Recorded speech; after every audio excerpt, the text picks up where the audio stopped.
আসসালামু আলাইকুম। সংবাদে আপনাদের সবাইকে স্বাগতম জানাচ্ছি আমি নুসরাত। শুরুতেই সংবাদ শিরোনাম। প্রথমেই জানিয়ে দিব আসল সত্যফাঁস, হাসিনা মুসলমান না। ধর্মকলমে লেখাও হয়েছে হাসিনা নাস্তিক। এরপর জানিয়ে দিব ইউনূস সরকারকে অস্থিতিশীল করতে মৌদি হাসিনার গোপন ষড়যন্ত্র ফাঁস। এরপর জানিয়ে দিব হাসিনা মৌদির সম্পর্ক, তারা কোন সম্পর্কে আছে থাকছে বিস্তারিত প্রতিবেদনে। এবং সর্বশেষ জানিয়ে দিব থাকছে গুম খুনে হাসিনা ও শিরাচক্র। এতক্ষণ শুনছিলেন সংবাদ শিরোনাম, এখন বিস্তারিত।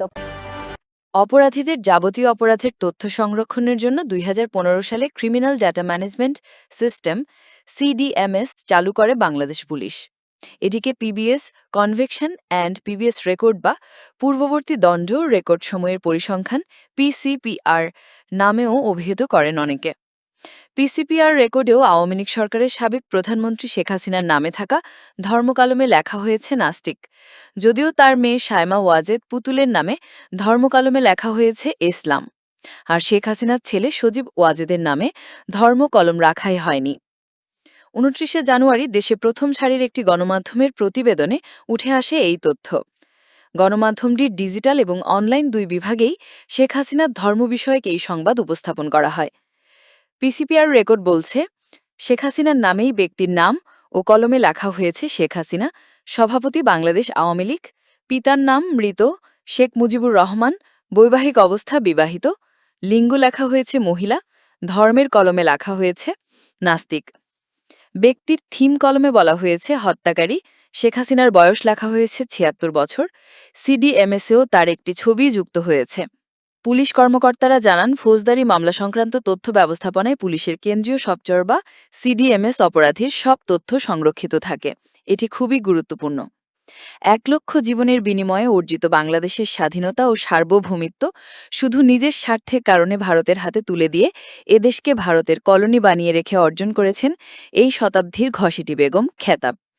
একই সঙ্গে নিজের দেশ, সংস্কৃতি এবং ধর্মকে বিসর্জন দিয়ে তিনি ওই শিক্ষায় ১৫টা বছর জ্বলেছে সারাটা দেশ। কখনো লগি বৈঠার তাণ্ডবে, কখনো চাপাতির আঘাতে, আবার কখনো পুলিশ র্যাব কিংবা বিজিবির নিরো বিচার নৃশংস গুলিতে। তারই ছত্রছায়াই বাংলাদেশে ছড়ানো হয়েছে ভয়ঙ্কর ইসলাম বিদ্বেষ ও মুসলমানদের বানানো হয়েছে জঙ্গি, পুরানো হয়েছে পবিত্র কোরআন, হত্যা করা হয়েছে শত শত আলেমদেরকে, ফাঁসিতে ঝোলানো হয়েছে শহীদ কাদের মোল্লা সহ এ বঙ্গের শ্রেষ্ঠ সন্তানদেরকে। রিমান্ডে নিয়ে টর্চার, বিচার বহির্ভূত হত্যাকাণ্ড, ক্রসফায়ার এবং গুমসহ মানবাধিকার লঙ্ঘনের খতিয়ানগুলো হাজার বছরের ইতিহাস হয়ে থাকবে। বিশ্বের প্রথম লেডি হিটলার হিসেবে তিনি অমর হয়ে থাকবেন দুনিয়ার ইতিহাসে। তার হিংসা ও ঘৃণাতন্ত্রের ছোবলে পুরো দেশ একসময় ছিল আস্তিক নাস্তিক বলে বিভক্ত এবং চরম ফেতনাতে নিমজ্জিত। তার শাসনামলে মুক্তিযোদ্ধা আর রাজাকারের বাচ্চার চেতনার নামে স্বাধীনতার পক্ষ বিপক্ষ দ্বন্দ্ব তৈরি করে পুরো দেশকে নিশ্চিত সংঘাত এবং গৃহযুদ্ধের দিকে ঠেলে দিয়েছিল। দেশের পুরো রাজনীতিকে ১৯৭১-এর লোহপিঞ্জরে আবদ্ধ করে অন্যান্য সকল দল ও মত এবং পথকে ক্রিমিনালাইজ করে গণতন্ত্রকে কবর দিয়ে সামনে এগিয়ে যাওয়ার সকল পথ বন্ধ করে রেখেছিল। প্রতিষ্ঠা করেছিল এশিয়া মহাদেশের প্রথম নোটতান্ত্রিক ফ্যাসিবাদ। দেশের মানুষের শেষ আশ্রয় বিচার বিভাগকে সম্পূর্ণরূপে ধ্বংস করে তিনি আওয়ামী লীগের দলীয় কার্যালয়ে পরিণত করেছিলেন। হাইকোর্টের রায় হাইকোর্ট দেয় না, আসে বঙ্গভবন থেকে, এমনই স্বীকারোক্তি দিয়েছেন তারই পোষা এক প্রধান বিচারপতি থেকে। তার দলীয় কর্মী, বিশেষ করে ছাত্রলীগ এবং যুবলীগকে বানিয়েছিলেন এ যুগের ভালঙ্কর সন্ত্রাসী কিলার মেশিন। ক্যাম্পাসে টর্চার গঠন করে ভিন্ন মতের ছাত্র নির্যাতন, লগি বৈঠা দিয়ে হত্যা করে লাশের উপর নৃত্য করা এবং হত্যা করে লাশ কেটে টুকরো টুকরো করা, এ ধরনের হাজারো রোমহর্ষ কাহিনী আছে এই সন্ত্রাসী বাহিনীর। শেখ হাসিনা ঈদের সবাইকে দিয়েছিলেন লিগ্যালিটি, কমিউনিটি, এমনকি ফাঁসির আসামি হয়েও এরা পেয়েছেন প্রেসিডেন্টের বিশেষ ক্ষমা, লঘুনীয় চাকরি এবং প্রমোশন। তিনি বাংলাদেশের প্রথম গণহত্যার জননী। অন্তত ৬টি গণহত্যা সংঘটিত হয়েছিল তারই শাসনামলে। ২৮শে অক্টোবর লগি বৈঠার তাণ্ডবে, ৫ই মে আলেমদের রক্তরঞ্জিত হয় শাপলা চত্বর, ২৫শে ফেব্রুয়ারি পিলখানায় ইতিহাসের জঘন্যতম হত্যাকাণ্ড সংঘটিত হয়। আল্লামা সাঈদীর রায় পরবর্তী ম্যাসাকার, সাতক্ষীরা ম্যাসাকার এবং বর্তমান বর্তমানের কোটা বিরোধী নিরীহ ছাত্রছাত্রীদের উপর সীমাহীন নির্যাতন ও নিষ্ঠুর হত্যাযোগ্য হাজার বছর ধরে গণহত্যার সাক্ষী হয়ে থাকবে। এই কিলিং মিশনের দেশীয় কিলারদের পাশাপাশি তিনি ভাড়া করে এনেছিলেন রয়্যাল প্রফেশনাল কিলারদের।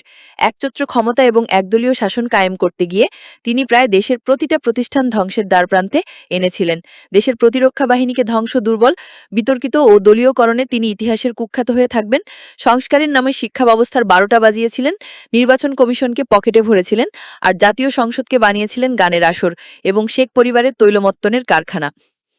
রিজার্ভ চুরি, ব্যাংক লুট, শেয়ারবাজার কেলেঙ্কারি, বিদেশে অর্থ পাচার সহ সীমাহীন দুর্নীতি এবং অব্যবস্থাপনার যে রেকর্ড শেখ হাসিনার আমলে হয়েছিল তার ধারে কাছে দুনিয়ার কেউ আসতে পারবে কিনা সন্দেহ। দুর্নীতি আর লুটতন্ত্র এতটা গভীর যে শেখ হাসিনার চতুর্থ শ্রেণীর পিয়ন পর্যন্ত কামিয়ে ফেলেছিলেন 700 কোটি টাকার সম্পদ। বেনজির, আজিজ, মতিয়র সহ শত শত মহালুটিরা তৈরি করে একদিকে কায়েম করেছিল মাস্তানতন্ত্র ও মোগের মুলুক। 2009 সালে ক্ষমতা দখল করে শেখ হাসিনা বাংলাদেশে পারিবারিক শাসন প্রতিষ্ঠা করেছিলেন। তার পুত্র কথিত কম্পিউটার বিজ্ঞানী সজীব ওয়াজেদ জয় মার্কিন প্রবাসী এবং সম্ভবত ওই দেশটির নাগরিক হওয়া সত্ত্বেও হাসিনা তাকে মন্ত্রীর মর্যাদায় উপদেষ্টা হিসেবে নিয়োগ দিয়েছিল, যার মাঝে মধ্যে বাংলাদেশ সফরে আসতেন এবং মাঝে মধ্যে আটলান্টিকের ওপার থেকে ফেসবুক, টুইটার, ইনস্টাগ্রামে জাতির উদ্দেশ্যে বাণী পাঠিয়ে থাকতেন। সজীব ওয়াজেদের অবিশ্বাস্য উচ্চ বেতনের কথা শেখ হাসিনার প্রভাবশালী মন্ত্রী মরভুনি লতিফ সিদ্দিকী খুদ আমেরিকাতে বসে সাংবাদিকদের জানিয়েছিলেন। এছাড়া বিভিন্ন দেশে দুর্নীতি, লুটপাটের সম্পদের গল্প তো আছেই।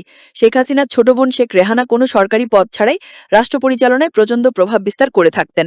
শেখ রেহানার স্বামীর ছোট ভাই মেজর জেনারেল তারেক সিদ্দিকীকে শেখ হাসিনা মন্ত্রীর পদমর্যাদায় নিরাপত্তা উপদেষ্টা পদে নিয়োগ দিয়েছিলেন।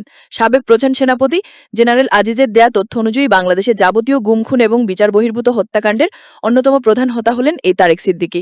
শেখ রেহানার ছেলে ববি সিদ্দিকীকেও বাংলাদেশে অত্যন্ত প্রভাবশালী বিবেচনা করা হতো। তিনি দীর্ঘদিন প্রধানমন্ত্রীর কার্যালয়ের ভেতরে বসে সম্ভবত ইউএনডিপির কাবারে কাজ করেছেন। শেখ হাসিনার কন্যা পুতুল এবং তার স্বামী আরব আমিরাতে বিপুল সম্পদের কথা এখন অনেকটাই ওপেন সিক্রেট।